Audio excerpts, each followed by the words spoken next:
Hey guys, welcome back to the channel. My name is Timothy. On this channel, we speak everything personal finance. And in today's video, we're going to be talking about how to manage your finances. Now, properly managing your finances can be very stressful and overwhelming, but hopefully by these few tips and steps that I have today, it will help you be able to manage your finances a lot easier. Being able to manage your finances is one of the biggest and one of the best things you can do as you're out here trying to manage life. No, financial education isn't really taught in school, but hopefully you can check some videos out on my channel, and hopefully this video will help you improve your financial education. Also, before I start the video, I want you guys to know that I want you to reach out to me.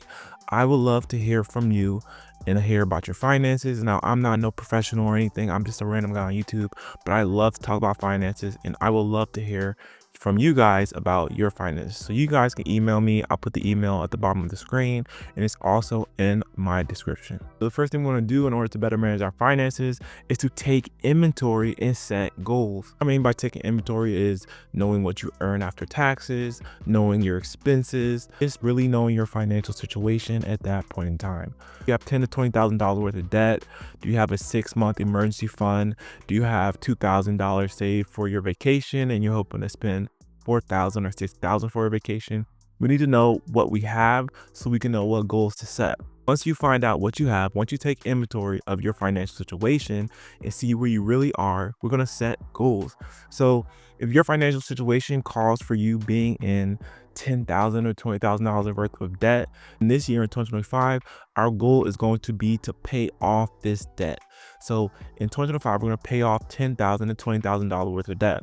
You have your long-term goal of paying off $10,000 worth of debt, but we need to make this a more tangible goal. We need to cut this goal up into bite-sized pieces. We're going to do that by dividing those payments of $10,000 into 12 months, and that's going to be $833. So our big goal here is to pay off $10,000 worth of debt.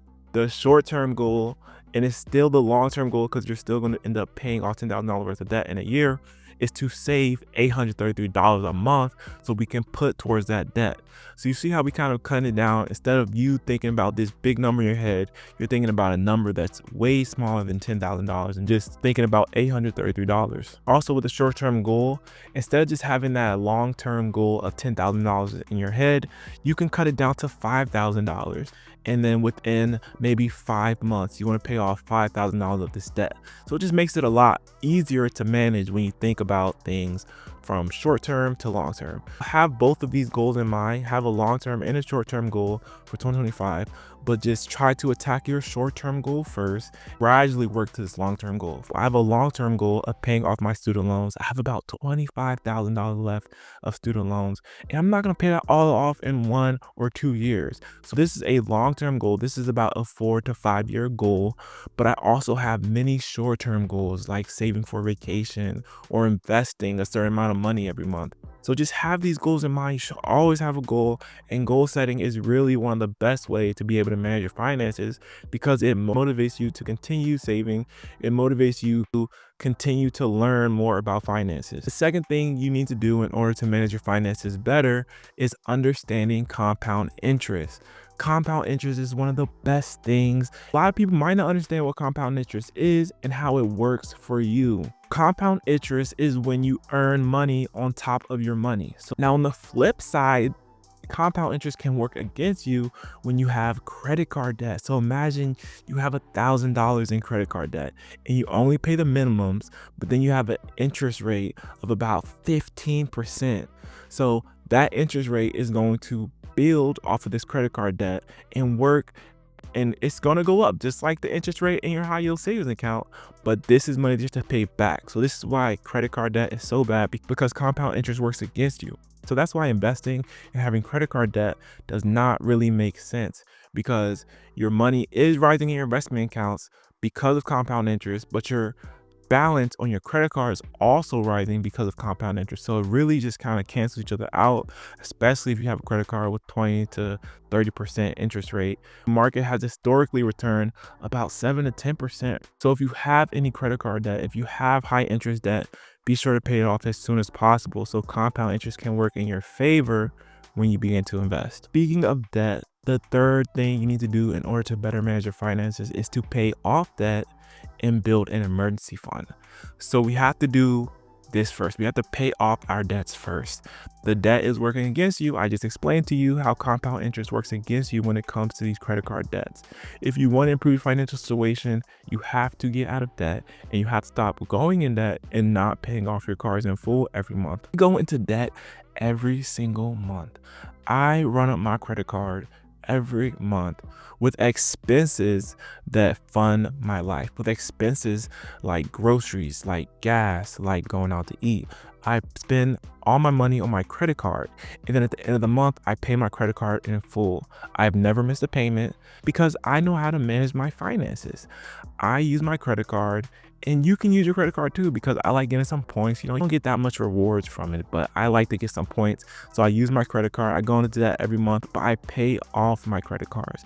So I'm not paying interest on my credit card. So I'm not paying interest on $2,000. I'm not paying 20% interest on a $2,000 balance because I'm paying it off every month. When you pay off your high interest debts, then we're going to go and save for an emergency fund.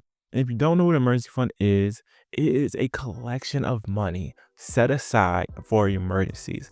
So we're talking about job loss, we're talking about medical bills, we're talking about car repairs. There's a lot of emergencies that are just going to happen and you won't see them coming, and that's why I call them an emergency.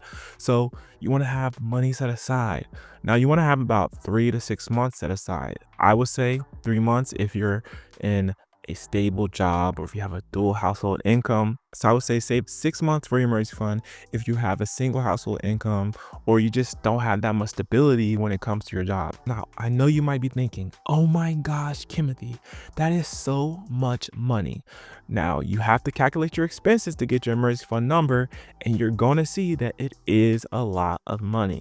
It could be upwards of $6,000 to $10,000 to $15,000 to $20,000 depending on your monthly expenses. But you're going to cut this down to chunk-sized pieces, just like we said at the beginning.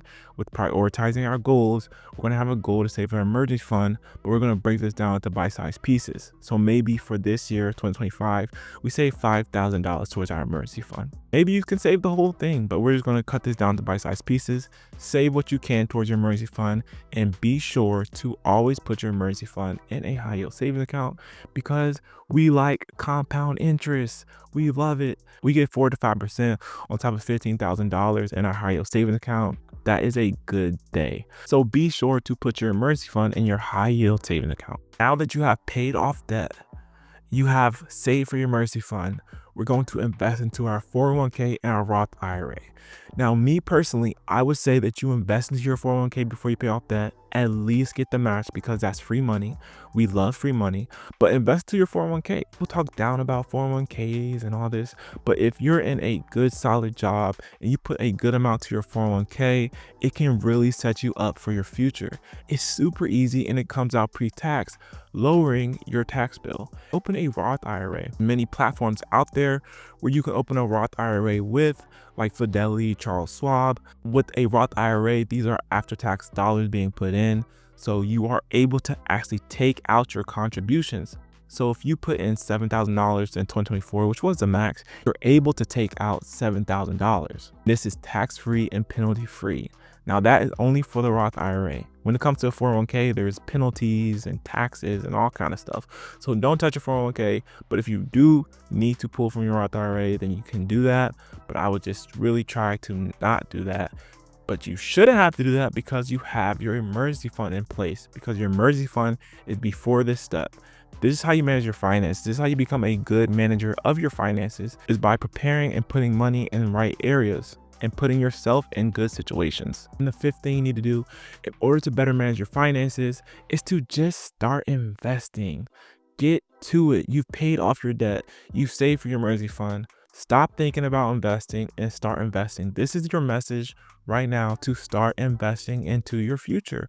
It's never too late to start investing, and it's super important to invest so you can save for your future self. And thanks to all these apps and these platforms, you can start investing with a few dollars. You can invest with $5. You can put $5 in an investment account. You can put $5 into VOO. You put $5 into Tesla. You can put $5 into any stock that you believe in. You can start investing today, no matter how much money you have. But before you just dive into investing, make sure you understand what you're investing in.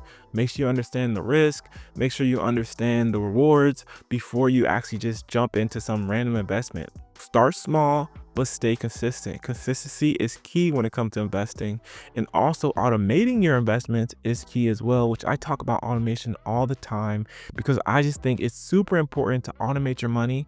I truly think that automation is the key to wealth because you don't have to rely on yourself. You don't have to rely on your brain. You can rely on the systems in place. So just start investing today, but be sure to pay off your debts. Be sure to get your emergency fund, and then just throw all that money into investments. Throw as much money as you can into investments because we want to have a good financial future. Managing your money is a journey. It is not a one-size-fits-all situation. What works for you might not work for me, and what works for me might not work for you. As long as you just do something and educate yourself, you will come out on top. So start small, stay consistent, and watch your investments and your bank account grow.